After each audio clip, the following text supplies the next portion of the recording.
la'allakum tattaqunnya itu nanti akan kita bahas selanjutnya.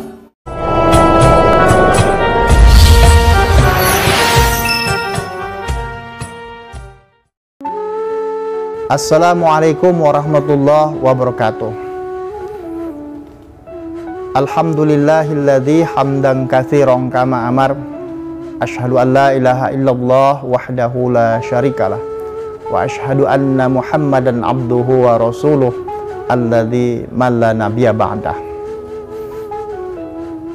Ma'asyiral muslimin, sidang jamaah CRN TV yang dimuliakan Allah. Pada hari ini kita sudah menjalani akhir-akhir dari puasa kita, atau minggu-minggu terakhir dari puasa kita. Karena Allah mengatakan ada kata-kata la'allakum tattaqun di situ. Ada wala'allakum tashkurun. Ada dua kata yang sesungguhnya ya sudah membumi di kalangan umat Islam. Ya, takwa kalau kita definisikan nanti secara bahasa, sebenarnya dia memaknai dua. Yang pertama itu takwa ya untuk menghindari ancaman dunia. Ya, untuk menghindari ancaman dunia. Yang kedua, untuk menghindari azab siksa Allah di akhirat nanti. Jadi ada dua makom yang akan ditampilkan dan ditampilkan dalam baju takwa itu. Sidang jamaah yang dimuliakan Allah, karena takwa yang kita sebut-sebut itu adalah ending dari berpuasa, sebenarnya ini adalah target awal, bukan target akhir. Orang yang berpuasa ya sesungguhnya itu akan mengambil akhirnya, ya target akhir. Itu yang kita sebut dengan la'allakum tashkurun wa la'allakum tashkurun. Ya, supaya kamu bersyukur. Jadi bersyukur itu sebenarnya itu diawali apa? Walitukmilul iddata walitukabbirullah. Ya, kita sudah menggenapkan puasa itu dalam 1 bulan, kemudian kita mengagungkan nama Allah. Ya, mengagungkan nama Allah. Apa yang diagungkan di situ? Ya, nama Allah. Kadang-kadang ada pemahaman kita bahwa Allah itu lebih besar, itu salah bahasa dalam teksnya. Yang benar itu adalah maha besar. Kalau maha besar itu menempatkan sesuatu, segala sesuatunya itu, Allah itu segalanya adalah maha. Makanya Imam Al-Ghazali menyebutkan ya, tidak ada sebutan yang lebih besar kecuali maha. Maha itu ditujukan kepada Allah. Maha itu ditujukan kepada Allah. Maka ya, ending yang kita harapkan ketika nanti berpuasa di akhir nanti itu adalah tashkurun, yaitu bersyukur kepada Allah Subhanahu wa taala. Karena kita sudah mengawalinya dengan takwa untuk menghindari ancaman dunia, ya, kita berpuasa, kita bersedekah, ya, kita berzakat, kemudian endingnya kita bersyukur. Maka bersyukur itulah yang kita harapkan ya bisa membawa kita dan mengendalikan kita ya di hadapan Allah Subhanahu wa taala. Sidang jamaah CRN TV yang dimuliakan Allah. Kemudian yang kedua yang ingin saya sampaikan, bahwa ketika kita berpuasa itu kita sesungguhnya melawan dua. Yang pertama itu adalah nafsu. Yang kedua itu adalah setan. Setan itu berada dari luar diri kita, sedangkan nafsu itu melingkari dalam diri kita.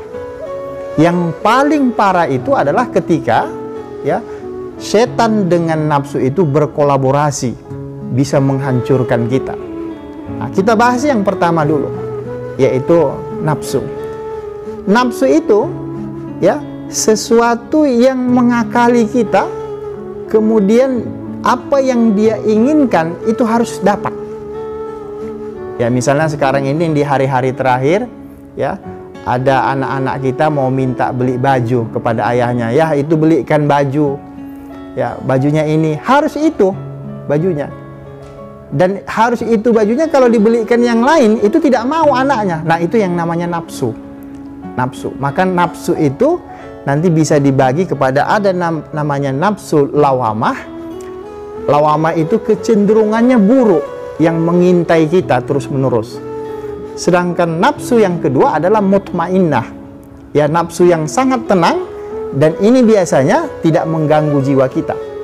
Nah, kemudian nafsu yang selanjutnya yang kita bahas di sini, kalau kita lihat nanti dalam beberapa literatur, ternyata nafsu ini juga itu bisa kita kendalikan. Makanya puasa itu salah satu tujuannya adalah untuk mengendalikan hawa nafsu kita selama 1 bulan penuh kita berpuasa. Nah ini yang ingin saya jelaskan kepada kita. Kemudian yang kedua adalah syaitan. Ya, syaitan itu tidak bisa berkompromi, ya, tapi dia memiliki langkah-langkah. Misalnya seperti politisi itu kan ada strateginya, langkah-langkahnya. Setan juga demikian, ingin menggoda kita sebagai manusia agar dia terjerumus dan mengikuti apa yang apa yang diperintahkan oleh si setan tadi itu. Ya, misalnya setan tadi itu kalau kita mau sholat tarawih misalnya malam-malam, nanti dulu, ya kan masih panjang lagi tarawih ini sampai malam, kan masih ada waktunya. Akhirnya kita mengulur-ngulur waktu. Memang kita tidak rugi, tapi kita tidak diuntungkan juga di situ. Ya, begitu kita malam nanti mau tarawih lagi, tengah malam, nanti dulu, kamu kan masih bisa, masih ada 1/3 malam lagi, nanti sebelum tahajud katanya, kata setan tadi itu. Nah ini ternyata langkah yang dilakukan oleh setan tadi itu, dia memiliki strategi maju dan mundur. Nah setan tadi inilah yang mengganggu kita, ya, sampai kapanpun dia akan datang kepada kita. Bahkan ini salah satu sumpah iblis itu di hadapan Allah itu kan, ya, dia tetap mengganggu manusia yang namanya makhluk Allah ini, dia tetap mengganggu manusia, ya, mulai kiri, kanan, muka, belakang, dia ganggu, dia bersumpah itu di hadapan Allah sampai kapanpun. Hanya 2 pintu yang tidak bisa dikuasai oleh setan itu kepada manusia. Yang pertama adalah pintu atas dan bawah. Pintu atas itu kalau kita meletakkan segala sesuatunya itu, kita berzikir kepada Allah, mengingat kepada Allah, dia tidak akan masuk, setan itu tidak akan masuk dari atas. Dari bawah kita menyadari bahwa kita memiliki kelemahan sebagai hamba Allah. Nah inilah sidang jamaah CRN TV yang dimuliakan Allah, bahwa ya kalau kita berpuasa itu sesungguhnya menghindari yang namanya ya nafsu berlebihan untuk bisa kita kendalikan, kemudian kita menjauhkan dari godaan setan seperti yang disampaikan pada awal-awal tadi. Mungkin inilah yang bisa saya sampaikan pada kesempatan ini dan mudah-mudahan bermanfaat kepada kita semuanya. Mari kita akhiri. Wassalamualaikum warahmatullahi wabarakatuh.